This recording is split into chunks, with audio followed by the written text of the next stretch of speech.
اللہ تو اس بات کی گواہی دیتا ہے کہ اس کے سوا کوئی معبود نہیں، اس حال میں کہ وہ انصاف کا حاکم ہے، اور فرشتے اور علم والے بھی گواہی دیتے ہیں کہ اس غالب حکمت والے کے سوا کوئی لائق عبادت نہیں۔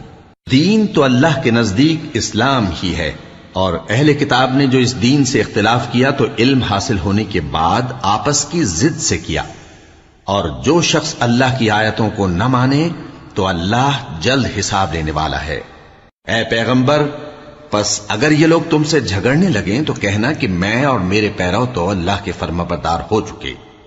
اور اہل کتاب اور ان پڑھ لوگوں سے کہو کہ کیا تم بھی اللہ کے فرمانبردار بنتے اور اسلام لاتے ہو؟